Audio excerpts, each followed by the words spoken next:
నమస్కారం అండి. చూస్తే సంవత్సర పరిపాలనకు సంబంధించి అనేక అంశాల్లో సూపర్ సిక్స్ అయిపోయినట్టుగా అచ్చెన్నాయుడు గారు నిన్న విజయనగరం సభలో చెప్తున్నారు. ఏదైతే ఆడబిడ్డ నిధి ఉందో అదొక్కటే ఉందంట మిగిలింది. అది కనుక ఇచ్చేసేటట్టయితే ఏపీ ఆంధ్రప్రదేశ్ని అమ్మితే ఎంత డబ్బులు అయితే వస్తాయో అంత అవసరం ఉందంటున్నారు. ఏంటి సార్ ఆంధ్రప్రదేశ్ అమ్మే విషయంలో కొనడానికి ఎవరైనా రెడీగా ఉన్నారు? అసలు ఆంధ్రప్రదేశ్ అమ్మాల్సినంత అవసరం ఏముందండి? చంద్రబాబు నాయుడు షేర్లు అమ్మితే సరిపోయింది కదా.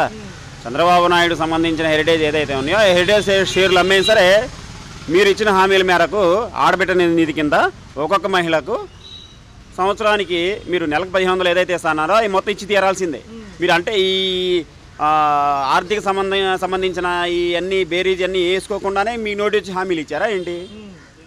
ఎందుకు ఇచ్చారు మీరు? ఆడబిడ్డ నిధి కింద ఒక్కొక్క మహిళకు 18 సంవత్సరాలు దాటిన వాళ్ళకి, అలాగే 50 సంవత్సరాలు 59 సంవత్సరాల లోపు అంటే పెన్షన్ రాని వాళ్ళకి ఎవరైతే ఉన్నారో వాళ్ళందరికీ ఆడబిడ్డ నిధి కింద సంవత్సరానికి నెలకు 1500 చొప్పున మీరు ఇస్తా అన్నారు. ఇప్పుడు వచ్చేసి అచ్చెన్నాయుడు అనే సిగ్గు లేకుండా నిజంగా నిస్సిగ్గుగా ఈ పథకం కనుక అమలు చేయాలంటే ఆంధ్రప్రదేశ్ మొత్తాన్ని అమ్మేయాలని చెప్తున్నారు. ఆంధ్రప్రదేశ్ అమ్మాల్సినంత అవసరం ఏముంది? చంద్రబాబు నాయుడు హెరిటేజ్ యొక్క షేర్లు కొన్ని అమ్మేసేయండి. అమ్మేసి మీరు ఇచ్చిన హామీల మేరకు మహిళలకు మీరు ఏదైతే హామీలు ఇచ్చారో ఆ హామీలు ఆడబిడ్డ నిధి కింద నెలకి 1500 చొప్పున ఇచ్చి తీరాల్సిందే. లేకపోతే ప్రజాక్షేత్రంలో మీకైతే తీవ్రమైన అవరోధం ఎదురవుతుంది. ఇక రానున్న ఎన్నికలైతే మీకైతే ఏ రకంగా మీకు సమాధానం చెప్తారంటే మీరే చూస్తారు. సార్ ఏంటి సార్ అంటే తల్లికి వందనం అయిపోయిందోనే సూపర్ సిక్స్ అయిపోయింది, మరి నిరుద్యోగ వృత్తి ఏమైపోయింది? బస్సుల పథకం ఇంకా అమలే చేయలేదు. ఒక పక్క చూసుకుంటే ఇంకా అనేక అంశాలు పెండింగ్ అయిపోయింది.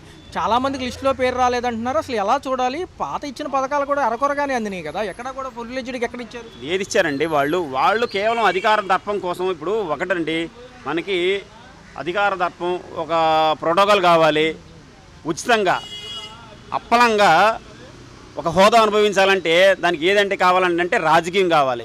మామూలుగా సహజంగా ఎవరైనా సరే యువకులు, మహిళలు, సామాన్య ప్రజలు ఎవరైతే ఏమనుకుంటారంటే రాజకీయం అంటే సేవ అని, వీళ్ళు సేవ కోసం రాజకీయాల్లోకి వచ్చారే అనుకుంటారు. కానీ ఈ కూటమికి సంబంధించిన నేతలు కేవలం అధికారం దర్పం కోసం, అధికారం అనుభవించడం కోసం, వాళ్ళ విలాసాలు మరింత పెంపొందించడం కోసం వీళ్ళు రాజకీయాల్లోకి వచ్చారు. కానీ ప్రజల యోగక్షేమాల కోసం, ప్రజల అభివృద్ధి కోసం, ప్రజల సంక్షేమం కోసం వీళ్ళైతే రాజకీయాలు రాలేదు. నిజంగా అలా రాజకీయాలు వచ్చి ఉండైతే వీళ్ళు ఆనాడు జగన్మోహన్ రెడ్డి గారు ఏదైతే పథకాలు పెట్టారో ఆ పథకాలన్నీ అమలు చేస్తుంటే వీళ్ళు అభినందించాల్సింది పోయి నిజంగా ఈ పథకాలు మొత్తం జగన్మోహన్ రెడ్డి ఇస్తున్నాడు, ఆంధ్రప్రదేశ్ మొత్తం శ్రీలంక అయిపోతుందని చెప్పేసి గగ్గోలు పెట్టి నానా యాగి చేసిన ఈ కూటమి నేతలు జగన్మోహన్ రెడ్డి గారి పథకాలకి పోటీగా జగన్మోహన్ రెడ్డి గారు రూపాయి ఇస్తానంటే నేను 2 రూపాయలు ఇస్తానని చెప్పి ఏలంపాట, చీటీ పాట ఏ రకంగా అయితే పెంచుకుంటూ పోతారో ఆ రకంగా ఈ కూటమి నేతలు గడిచిన ఎన్నికల్లో నోటికి వచ్చిన హామీలు, అమలు కాని హామీలు జగన్మోహన్ రెడ్డి గారు పదే చెప్పారు. మీరు నమ్మొద్దు, వాళ్ళ కలబోలి మాటలు నమ్మొద్దు, మీరు మోసపోతారు, వాళ్ళు మిమ్మల్ని మోసం చేయడానికి వచ్చారు, దయచేసి మీరు ఎట్టి పరిస్థితుల్లో చంద్రబాబు నాయుడు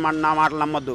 వాళ్ళ మామకి ఏ రకంగా అయితే వెన్నుపోటు పొడిచారో అలాగే మిమ్మల్ని కూడా వెన్నుపోటు పొడవడానికి సిద్ధంగా వస్తున్నాడు అని చెప్పేసి జగన్మోహన్ రెడ్డి గారికి పదే ప్రతి ఒక్క సిద్ధం మీటింగ్లో చెప్పారు ఆయన.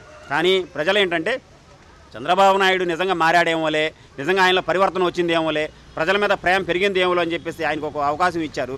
కానీ ఆ అవకాశాన్ని దుర్వినియోగం చేశారు ఈ కూటమి నేతలు. వాళ్ళు ఇచ్చిన హామీలు సూపర్ సిక్స్లు పట్టుమని 6 హామీలు. ఆ 6 హామీలు కూడా మొత్తం గ్యాస్ బండ కానుంచి, ఉచిత బస్సు కానుంచి, నిరుద్యోగ వృత్తి కానుంచి, 5 సంవత్సరాలు కలిపి 20 లక్షల ఉద్యోగాల కానుంచి ప్రతి ఒక్క హామీ నిజంగా మాఫీ చేశాడు చంద్రబాబు నాయుడు. ఈ హామీలను తనకి ఎన్నికలు ఏదైతే హామీ ఇచ్చాడో ఆ హామీలన్నీ మాఫీ చేశాడు చంద్రబాబు నాయుడు. ఆడబిడ్డ నిధి కింద నెలకు 1500 చొప్పున ఇస్తా అని చెప్పేసి నిజంగా కళ్ళబొల్లి మాటలు, కాకమ్మ కబుర్లు ప్రతి ఇంటికి వెళ్ళి జగన్మోహన్ రెడ్డి గారు గడపకు వైఎస్ఆర్ అని చెప్పేసి ఆ ఎమ్మెల్యేలు, అమ్మ మీకు ఏ పథకాలు వచ్చాయి, మీకు ఏమైనా పథకాలు కావాలా, లేదా ఇంకేమేమైనా చేయగలమా, మీకు ఏం చేయాలని చెప్పేసి గడపకి వెళ్ళి ఆ సమస్యలు తెలుసుకుంటుంటే వీళ్ళు వెళ్ళిన వెంటనే వెనకాలే వీళ్ళు వచ్చి మీ కుటుంబ సభ్యులు ఎంతమంది ఉన్నారు, మీకు ఏమేం కావాలి, మీకు పిల్లలు ఎంతమంది ఉన్నారు, మీకు నిరుద్యోగులు ఎవరైనా ఉన్నారా, లేదా అవ్వాదాతలు ఎవరు ఉన్నారా, వాళ్ళ పెన్షన్లు మీకు కావాలని చెప్పేసి మొత్తం లిస్ట్ అవుట్ రాసుకొని వీళ్ళు పోస్ట్ ద్వారా ఒక లెటర్ పంపించారు.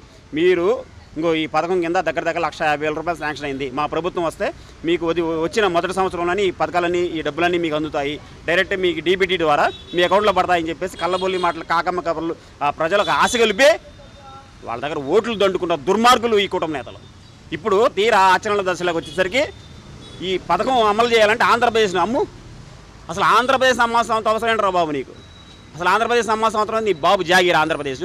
నువ్వు ఆంధ్రప్రదేశ్ అమ్మేస్తా అని చెప్పేసి రాజకీయాల్లోకి వచ్చావా? నీ షేర్లు అమ్ముకో, నీ ఆస్తులు అమ్ముకో. ఉందిగా హెరిటేజ్లో, లేదా సింగపూర్లో నీకు ఏదో హోటల్ ఉందని చెప్పుకుంటారు కదా జనాలు. అయ్యి అమ్మేసుకో. ఎందుకు చెప్పావు నువ్వు హామీలు? ఎందుకు చెప్పావు? ఎవరు సంగనాగడని చెప్పావు నువ్వు హామీలు ఇస్తా అని చెప్పి ఎందుకు చెప్పావు నువ్వు? ఇదే పద్ధతి చూసుకుంటే ఈ నెలాఖరికి సింగపూర్ పర్యటన పెట్టుకున్నారు లోకేష్ గారు మరియు ముఖ్యమంత్రి చంద్రబాబు గారు. దేనికి వెళ్తున్నారు సార్? అమరావతి నిర్మాణానికి సంస్థలు గతంలో వెనక్కి వెళ్ళాయి, మళ్ళీ పిలిపిస్తామంటున్నారు, తర్వాత పెట్టుబడులు వేట అంటున్నారు. నిజమేనా? ఏం జరుగుతుంది? ఈ ఆద్యాంతం గడిచిన కాడ నుంచి 2వ సంవత్సరం నడుస్తుంది. ఇప్పటి వరకు కూడా ఆంధ్రప్రదేశ్ యొక్క అభివృద్ధి అయోమయంగా ఉంది. ఎందుకంటే ఇప్పటివరకు మీరు ఆంధ్రప్రదేశ్కి ఏం చేశారు? మొన్న కాగు కూడా గట్టిగా ముట్టికాయలేసింది అనమాట. కాగు మామూలు కాదు, గాలా గట్టిగా ముట్టికాయలేసింది. నిజంగా సిగ్గున్న ప్రభుత్వం, సిగ్గున్న నేతలైతే నిజంగా ఇలాంటి ప్రభుత్వం నేను అడుగుతున్నందుకు నిజంగా బర్తరఫ్ చేయాలన్నమాట. మొత్తం బర్తరఫ్ చేయాలి, ఈ ప్రభుత్వాన్ని తక్షణమే బర్తరఫ్ చేయాలి. ఎందుకంటే ఏ ఒక్కటి కూడా ఏదన్నా నువ్వు ఈ చంద్రబాబు నాయుడు ఎన్నికల హామీలో మొదటగా చెప్పింది ఏంటయ్యా అంటే, అయ్యా మీరు ఈ హామీలన్నీ చెప్తున్నారు కదా, మరి జగన్మోహన్ రెడ్డి గారు వస్తే ఇన్ని హామీలు ఇచ్చారు, ఇన్ని చేస్తున్నారు, ఆంధ్రప్రదేశ్ శ్రీలంక అయిపోతుంది, డబ్బులు వెళ్ళి జగన్మోహన్ రెడ్డికి లక్షలు అప్పు తెచ్చుకుంటున్నాడు, మరి మీరు ఎలా చేస్తారయ్యా అని చెప్పేసి ఒక విలేకరు అడిగిన ప్రశ్నకి చంద్రబాబు నాయుడు ఏం చెప్పాడండి? నేను సంపద సృష్టిస్తాను, సంపదను సృష్టించే సృష్టికర్త నేను అన్నాడు. మాట్లాడితే నేను హైదరాబాద్ చూడండి, లేకపోతే ఐటీ టవర్స్ చూడండి, ఈ చూడండి, అవి చూడండి, ఇయేలే కానీ అసలు ఒక క్రమబద్ధీకరణ ఇంకో ఈ పద్ధతి ప్రకారం నేను ఈ పథకాలను అమలు చేస్తాను, ఇలా చేస్తానని క్లారిటీ అని ఇచ్చాడా? ఏం లేదు, కప్పదాటు వ్యవహారం. ఎలా చేస్తావా ఆ పథకాలంటే సంపద సృష్టిస్తాను అని చెప్పాడు. నువ్వు వచ్చిన దగ్గర నుంచి ఇప్పటి వరకు ఆంధ్రప్రదేశ్లో నువ్వు సృష్టించిన సంపద ఎంత, నువ్వు తీసుకొచ్చిన అప్పు ఎంత, నీ యొక్క పరిపాలన సమయం ఎంత? నువ్వు 2 సంవత్సరాలు వచ్చింది, ఈ 2 సంవత్సరాల్లో నువ్వు ఎంత సంపద సృష్టించావు, ఎంత అప్పు తీసుకొచ్చావు, ఈ వచ్చిన డబ్బులో నువ్వు సంక్షేమం కింద ఎంత కేటాయించావు, ఎంత అభివృద్ధి చేశావు? అమరావతి పేరు చెప్పి కేంద్రం దగ్గర వేల కోట్ల రూపాయలు, రీసెంట్గా 15,000 కోట్ల రూపాయలు అప్పు తెచ్చుకున్నావు. ఏదో అప్పలంగా ఏదో ఉదారంగా ఇచ్చిన సొమ్ము కాదండి అది. ఈ 15,000 కోట్లు కూడా కేంద్రం మన ఆంధ్రప్రదేశ్ ప్రభుత్వానికి ఇచ్చింది అప్పు. వారానికి దగ్గర 700 కోట్ల రూపాయలు అప్పు చేస్తున్నాడు ఈ చంద్రబాబు నాయుడు. ఈ రకంగా ఆంధ్రప్రదేశ్ ఇప్పటి వరకు ఈ ప్రభుత్వం వచ్చిన దగ్గర నుంచి దగ్గర 1,70,000 కోట్ల రూపాయలు అప్పు చేసింది. జగన్మోహన్ రెడ్డి గారు ఆ రోజు 5 సంవత్సరాల పరిపాలన అంత పెద్ద జాతీయ విపత్తు కరోనాలో సైతం వెనకాడకుండా, ఏ ఒక్క పథకం ఆపకుండా, సాగులు వెతకకుండా చంద్రబాబు నాయుడు 100 కోట్లు మిగిల్చి వెళ్ళాడంతే. ఆ 100 కోట్లు మిగిల్చాడని చెప్పి సాగులు వెతకుండా జగన్మోహన్ రెడ్డి గారు ఆద్యాంతం ప్రజల సంక్షేమం అభివృద్ధి దిశగానే అడుగులు వేశాడు. కానీ ఇలాంటి కాకమ్మ కబుర్లు, కల్లబుల్లి మాటలు, చేతగాని మాటలు ఇలా ఏ రోజు జగన్మోహన్ రెడ్డి గారు చెప్పాల. ఇప్పటికైనా చంద్రబాబు నాయుడు నిజంగా నీకు చేతనైతే పరిపాలన చేయి, చేతనైతే నువ్వు ఇచ్చిన పథకాల మీద మొత్తం దృష్టి పెట్టు, చేతనైతే ఆంధ్రప్రదేశ్ సంక్షేమం ఎక్కడ తగ్గకుండా నువ్వు చెప్పిన హామీలు తూచా తప్పకుండా నెరవేర్చు. లేదంటే మాత్రం రాజీనామా చేసి వెళ్ళిపో. నాకు చేత కాదు, నేను మాట తప్పాను, తప్పైపోయిందని చెప్పి లెంపలేసుకొని నువ్వు నిజంగా రాజీనామా చేసి ఈ ప్రభుత్వాన్ని బర్తరఫ్ చేయాలని చెప్పేసి మీ ద్వారా వాళ్ళకి చెప్తున్నాను. ఈ పవన్ కళ్యాణ్కి బాధ్యతలు వారం రోజుల పాటు, ఉప ముఖ్యమంత్రికి సీఎం బాధ్యతలు అంటున్నారు. ఈయన సీఎం అయిపోయినట్టేనా? నిజమేనా? చేస్తారంట? నాకు తెలిసి నిజంగా చంద్రబాబు నాయుడు సింగపూర్ వెళ్ళే ఈ సమయంలో నిజంగా పవన్ కళ్యాణ్ కనుక అత్యంత తెలివిగలవాడైతే, నిజంగా పవన్ కళ్యాణ్ రాజకీయం చతురత కనుక ఉంటే ఆ రోజు ఎన్టీ రామారావు విదేశాలకు వెళ్ళినప్పుడు నాదెండ్ల భాస్కర్ రావు గారు ఏ రకంగా అయితే ఆ ప్రభుత్వాన్ని తన హస్తగతం చేసుకొని ఎలా పరిపాలించాడో నిజంగా పవన్ కళ్యాణ్ అదే చేయాలని చెప్పి నేనైతే కోరుకుంటున్నాను. నిజంగా ఎందుకంటే పవన్ కళ్యాణ్ పేరు చెప్పుకొని పవన్ కళ్యాణ్ యొక్క బలంతోనే చంద్రబాబు నాయుడు సీఎం అయ్యాడు. కానీ పవన్ కళ్యాణ్ అనే వ్యక్తి లేకపోతే చంద్రబాబు నాయుడు జీరో. చూస్తే ఎలా ఉంది? ఇదే లిక్కర్ కుంభకోణం గురించి మాట్లాడితే ఒక మీడియా ముఖంగా మాట్లాడాడు ఆయన. ఒక మీడియా సమావేశంలో అడగడం జరిగింది. ఆయన ఏమంటున్నారంటే, ఏదైతే కేంద్రం క్యాబినెట్ మీటింగ్ అనంతరం కూడా ఎలా నిర్ణయాలు తీసుకుంటే మేము దానికే కట్టుబడి ఉంటామంటున్నారు. ఒక పక్క రెడ్ బుక్ పరిపాలన కాదంటారా ఈ లిక్కర్ కుంభకోణం గురించి అరెస్టులు?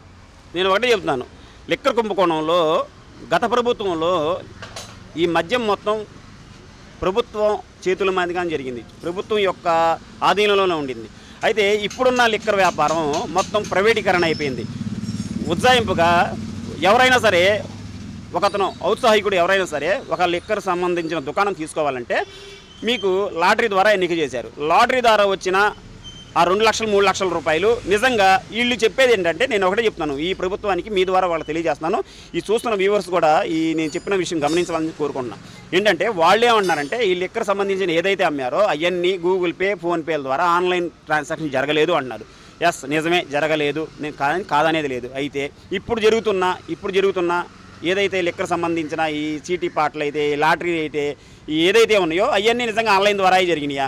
జరిగితే మీకు ఇప్పుడు ద్వారా ఆన్లైన్ ద్వారా ఎంత అమౌంట్ ముట్టింది, మీకు లిక్కర్ ద్వారా ఎంత సంపాదించారు, ఇసుక అమ్మారు, ఇసుక ద్వారా ఎంత సంపాదించారు, ఇవన్నీ బయట ఏంటండి, బయట పెట్టండి. ఇప్పుడు ప్రభుత్వంలో జరుగుతున్న మద్యం సంబంధించిన అక్కడ నుంచి ఏదైతే మద్యం సంబంధించిన డిస్ట్రిబ్యూటర్స్ ఎవరైతే ఉంటారో వాళ్ళ దగ్గర నుంచి ఎంత సొమ్ము అమ్మారు, గవర్నమెంట్ దగ్గర నుంచి ఎంత అమ్మారు, ఎంత అమ్మకం జరిగింది అనేది మొత్తం క్లియర్ కట్గా లెక్క ఉంది. ఇప్పుడు జరిగిన దాంట్లో ఏదైనా లెక్క ఉందా అది కూడా తీయండి. ఇంకో ఇది మా ప్రభుత్వం, ఈ కూటమి ప్రభుత్వం వచ్చిన దగ్గర 2 సంవత్సరాల్లో ఇంత లిక్కర్ వ్యాపారం జరిగింది, లాటరీ ద్వారా వచ్చిన డబ్బు ఎంత, ఈ డబ్బుని మేము దీన్ని కేటాయించాము అని చెప్పేసి మీరు కూడా చెప్పాలి కదా. మీరు చెప్పి అవతల వారికి చెప్పండి. నిజంగా లిక్కర్ వ్యవహారంలో కనుక జగన్మోహన్ రెడ్డి గారు తప్పు చేసి ఉంటే, లిక్కర్ వ్యవహారాలు కనుక నిజంగా అవతవకలు జరిగి ఉంటే కేంద్రం అలా మిన్నగుండి కూర్చుంటుందా అండి? కేంద్రం అలా ఉంటుందా? మొత్తం ఏంటంటే టాపిక్ డైవర్ట్ అన్నమాట. ఈ పొలిటీషియన్స్ అంటే రాజకీయ నాయకులు ఎలా ఉంటారు అనేది చంద్రబాబు నాయుడిని చూసి అయితే నేర్చుకోవచ్చు.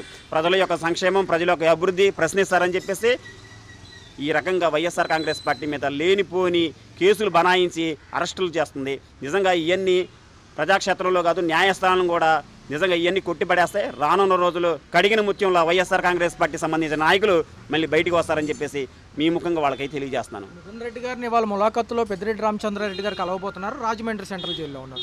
3,500 కోట్లు ఈ సంబంధించి ఏదైతే ఈ కేసు మళ్ళీ ఆగస్టు 1 విచారణకు రాబోతుంది. ఎలా ఉండబోతుంది సార్? ఈ ఫ్యాబ్రికేటెడ్గా అంటే ఒక డ్రామాగా క్రియేట్ చేసింది అంటున్నారు జగన్ గారు. ఏదైనా ఎదుర్కొంటే పాలనాపరంగా ఎదుర్కోవాలి, లేకపోతే ఫేస్ టు ఫేస్ ఎదుర్కోవాలి. కానీ ఈ యొక్క టార్గెటెడ్ అరెస్టులు, ఈ ఫ్యాబ్రికేటెడ్ కేసులు ఎంతో కాలం నిలవు అంటున్నారు. మరి చూస్తే మరి స్కిల్ డెవలప్మెంట్లో మరి ఆయన ఏమైంది, ఆయన ఉండాల్సిందే కదా, మరి ఆ కేసు కూడా నడుస్తుంది కదా, ఆయన బెయిల్లోనే ఉన్నారు. ఎలా చూడాలి ఇవన్నీ? నేను చెప్పేది మీకు ఒకటేనండి. ఇప్పుడు 2014లో చంద్రబాబు నాయుడు ప్రభుత్వం ఏర్పడిన తర్వాత మొదటిగా లిక్కర్ కేసు నమోదైంది చంద్రబాబు నాయుడు మీద. మరి వాస్తవంగా ఈ మన ఆంధ్రప్రదేశ్ హోమ్ మినిస్టర్ వంగలపూడి అనిత గారు ఏమంటారంటే, ఏ ప్రభుత్వం అయినా సరే ఒక ముద్దాయి, ఒక వ్యక్తి మీద, ఒక రాజకీయ నాయకుడి మీద కేసు బనాయించాలంటే సాక్ష్యాధారాలు లేకుండా కేసు బనాయిస్తుందా అని చెప్పేసి, అంటే జగన్మోహన్ రెడ్డి గారు చెప్పారు కదా ఫ్యాబ్రికేటెడ్ అని చెప్పేసి, అది నిజమని చెప్పేసి నేను చెప్పబోతున్నాను అనమాట. ఎందుకు చెప్తున్నానంటే, ఈ ముఖ్యమంత్రి హోమ్ మినిస్టర్ మంగళపూడి అనిత గారు ఏం చెప్పారంటే, ఏ ప్రభుత్వం అయినా సరే ఒక నాయకుడి మీద మీ అరెస్టులు చేయాలి అనుకుంటే ఎటువంటి ఆధారాలు లేకుండా అరెస్ట్ చేయదు అని చెప్పారు హోమ్ మినిస్టర్ గారు. నిజంగా ఈమె చెప్పిన వ్యాఖ్యలే నిజమైతే ఆ రోజు చంద్రబాబు నాయుడు సంబంధించిన స్కిల్ డెవలప్మెంట్ కేసులో దగ్గర 370 కోట్లు పక్కా ఆధారాలతో దొరికి చంద్రబాబు నాయుడు అరెస్ట్ చేశారు. కోర్టు కూడా రిమాండ్ విధించింది. అంటే ఆ రకంగా చంద్రబాబు నాయుడు కూడా ముద్దాయేనా? దీనికి చెప్పండి సమాధానం. మీరు చెప్పిన అంగళపూడి అనిత గారు హోమ్ మినిస్టర్ గారికి నేను చెప్తున్నాను అనమాట. నిజంగా జగన్మోహన్ రెడ్డి గారు చెప్పింది ఫ్యాబ్రికేట్ కేసులు ఇవన్నీ ఏదైతే ఉన్నాయో అంటే ఒక డ్రామా అనమాట, క్రియేషన్. వీళ్ళేదో చేసినట్టు, అక్కడ ఏం జరగనట్టు. ఒకటేనండి, ప్రస్తుతానికి ఏంటంటే అమ్మ ఒడి పథకం ఎందుకు టాపిక్ డైవర్ట్ అని ఎందుకంటానంటే, అమ్మ ఒడి పథకం తల్లికి వందనంగా రూపాంతరం చెందిన తర్వాత పూర్తిగా అటర్ ఫ్లాప్ అయిపోయింది. ఎంత అటర్ ఫ్లాప్ అయిపోయిందంటే, ప్రజల్లోకి ఈ తెలుగుదేశం నాయకులు చంద్రబాబు నాయుడు ఆదేశాలు ఇచ్చారు. ఏమని ఇచ్చారు? అయ్యా మీరు వెళ్ళండి, గడప దగ్గరికి వెళ్ళి మీరు కూడా వెళ్ళి మన ప్రభుత్వం గురించి, మన ప్రభుత్వం చేసిన పథకాల గురించి వివరించండి అని చెప్పినప్పుడు ఒక్క ఎమ్మెల్యే కూడా ఒక్క గడప దగ్గర కూడా వెళ్ళా. ఈ ప్రస్తావన ఏదైతే మళ్ళీ ప్రజల్లోకి వచ్చి ఈ ప్రభుత్వం అబ్బాస్ బాలవుతుందనే ఉద్దేశంతోనే ఈరోజు మిథున్ రెడ్డి గారి మీద అక్రమ మద్యం కేసులో ఈ రకంగా అరెస్ట్ చేయడం జరిగింది. వాస్తవంగా రానున్న రోజులైతే తీవ్రమైన అవరోధాలు ఈ ప్రభుత్వానికి ఎదురవబోతుంది. వీళ్ళు ఏం చేస్తారో, ఎలా చేస్తారనేది వైఎస్ఆర్ కాంగ్రెస్ పార్టీ తరఫున మేము కూడా రానున్న రోజుల్లో ప్రజాక్షేత్రంలో తేల్చుకుంటాం. ఇంకోటి ఏంటంటే, ఈ పవన్ కళ్యాణ్ నిజంగా తెలియగల వాడైతే, నిజంగా ప్రజల కోసం వచ్చాడు. చంద్రబాబు నాయుడు సంకనాకడానికి కాదు, నేను ప్రజల కోసమే వచ్చాను, ప్రజల యొక్క అభివృద్ధి కోసం, ప్రజల యొక్క సంక్షేమం కోసమే వచ్చాను, ఆడపిల్లల రక్షణ కోసం వచ్చానని చెప్తున్న ఈ పవన్ కళ్యాణ్ కాపు సోదరులందరినీ ఎగదోసి మొత్తం వాళ్ళందరూ రెచ్చగొట్టి చంద్రబాబు నాయుడు ఓటు పడేలా చేశాడు. నిజంగా కాపు సంక్షేమం కోసం జగన్మోహన్ రెడ్డి గారు ఆ రోజు ఎంత చేశారో, నువ్వేం చేసావయ్యా పవన్ కళ్యాణ్? నువ్వు కాపు సంక్షేమం కోసం ఏం చేసావు? జగన్మోహన్ రెడ్డి గారు ప్రత్యేకంగా కాపు సంక్షేమం కోసం ఒక పథకం పెట్టి ఎవరైతే మహిళలు ఉన్నారో, కాపు సంబంధించిన కుటుంబీకులు ఎవరైతే ఉన్నారో వాళ్ళకి డబ్బులు వాళ్ళు డైరెక్ట్గా వాళ్ళ ఈబీటీ ద్వారా అకౌంట్లో ఏర్పాటు చేశాడు. ఈ ప్రభుత్వం వచ్చిన తర్వాత కాపులకు ఏమన్నా ఒక న్యాయం జరిగిందా? ఒక ఉద్యోగం వచ్చిందా? రాజకీయంగా పెద్దపేట వేశారా? ఎక్కడన్నా కాలేజీల్లో కానీ, మెడికల్ సీట్లు కానీ ఒక్క సీట్ అన్నా ఈ కాపు సోదరులు లభించిందా? ఏం చేస్తున్నాడు ఈ పవన్ కళ్యాణ్ నుంచి వచ్చిన తర్వాత ఒకే జరిగింది కాపులకి. ఏం జరిగిందా అంటే, నాగేంద్ర బాబుకి ఎమ్మెల్సీ ఒకటి తప్ప ఈ పవన్ కళ్యాణ్కి వల్ల కాపులకు ఒరిగింది ఏమీ లేదు. ఇప్పటికైనా సరే పవన్ కళ్యాణ్ మేలుకో, జాగ్రత్త మసులుకో. తెలివిగా ముసులుకో. చంద్రబాబు నాయుడు రేపు వెళ్ళిపోతున్నాడు. నిజంగా నువ్వు తెలివిగలవాడవైతే, నిజంగా కాపు సంక్షేమం కోసం, ప్రజల కోసం, మహిళల కోసం, నిజంగా నిరుద్యోగుల కోసం కనుక నువ్వు రాజకీయాలు వచ్చాననే కనుక నీ మనసులో ఉంటే తక్షణమే చంద్రబాబు నాయుడు అడుగుపెట్టిన ఎయిర్పోర్ట్లోకి వెళ్ళిన మరుక్షణమే ఈ ప్రభుత్వం నువ్వు హస్తగస్తం చేసుకుంటామని చెప్పేసి నేనైతే ఆశిస్తున్నా. ఒక విషయం చెప్తున్నారు సార్, ఫైనల్గా జగన్ గారు దీన్ని కొంచెం ఛాలెంజింగ్గా తీసుకున్నారు. ఎన్ని ఇబ్బందులు పెట్టినా పెడతాము, జైలు మాకు కొత్త కాదు, మాకు టైం వస్తుంది, మేము తిరిగిస్తామంటున్నారు. వచ్చేసారి ప్రజలు ఎవరిని ఎన్నుకుంటారు మేము చూస్తాము, ఎందుకు అంటే పారదర్శకంగా ఏది చేయకుండా అన్ని డైవర్షన్ చేస్తున్నారు అంటున్నారు. ఎలా ఉండబోతుంది జగన్ గారు ఖచ్చితంగా రేపు ఎలా ఉండబోతుంది? ఒకటేనండి, వైఎస్ జగన్మోహన్ రెడ్డి గారు ఆయన ప్రభుత్వం ఏర్పడిన దగ్గర నుంచి మనం రాజకీయాల్లోకి వచ్చింది ప్రజల సేవ చేయడం కోసం. సేవే మా యొక్క లక్ష్యం, సేవే మా పార్టీ సిద్ధాంతం. ఎవరైతే ఏ అణగాని వర్గాలు ఉన్నాయో ఆ అణగాని వర్గాలు ఆర్థికంగా ఆలంబన అందించాలి. విద్యాపరంగా ఎవరైతే ప్రభుత్వ స్కూళ్ళల్లో ఉన్నారో వాళ్ళకి మెరుగైన క్వాలిటీ ఎడ్యుకేషన్ అందించాలనే ఒక ఉద్దేశంతో నిజంగా జగన్మోహన్ రెడ్డి గారు జరిగిన 5 సంవత్సరాల పరిపాలనలో 2 సంవత్సరాలు కరోనా పోయినా కానీ మిగిలిన 3 సంవత్సరాల పరిపాలన మొత్తం ఆద్యాంతం వైఎస్ జగన్మోహన్ రెడ్డి గారు ప్రజల సంక్షేమం కోసం కష్టపడ్డారు. కానీ ఏ రోజు కూడా కక్షపూరిత రాజకీయాలు ఏ రోజు చేయలేదు. నిజంగా వైఎస్ జగన్మోహన్ రెడ్డి గారు కక్షపూరిత రాజకీయాలు చేసి ఉంటే ఈ రోజు ఆంధ్రప్రదేశ్లో ఒక్క టీడీపీ నాయకుడు కూడా బయట ఉండేవాడు కాదు. నిజంగా జగన్మోహన్ రెడ్డి గారు ఈ చంద్రబాబు నాయుడు లాగా రెడ్ బుక్ రాజ్యాంగం ఇలాంటి పందాలో కనుక వైఎస్ జగన్మోహన్ రెడ్డి గారు వెళ్ళి ఉంటే ఈరోజు సగానికి పైగా టీడీపీ నాయకులు భూస్థాపితం అయిపోయేవాళ్ళు. ఏ రోజు కూడా జగన్మోహన్ రెడ్డి గారు అలాంటి ఆలోచన చేయలేదు. ఇప్పుడు నేర్పిస్తున్నాడు చంద్రబాబు నాయుడు, ఇప్పుడు నేర్పిస్తున్నాడు జగన్మోహన్ రెడ్డి గారికి నిజంగా ఎలా రాజకీయం చేయాలి, మనం అధికారంలో ఉన్నప్పుడు ప్రతిపక్షాన్ని ఎలా తొక్కి పెట్టాలి, ఎలా తొక్కి నారదీయాలి అనేది ఇప్పుడు చంద్రబాబు నాయుడు జగన్మోహన్ రెడ్డి అలా నేర్పిస్తున్నాడు. వైఎస్ జగన్మోహన్ రెడ్డి గారికి చంద్రబాబు నాయుడు నేర్పించాల్సిన పల్లె.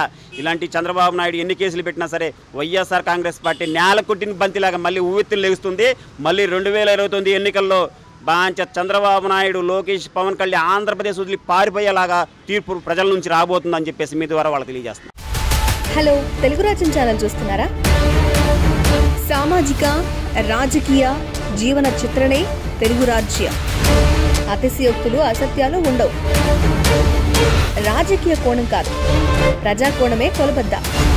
తెలుగు రాజ్యం వీక్షణ మీ ఉత్తమ అభిరుచికి నిదర్శనం.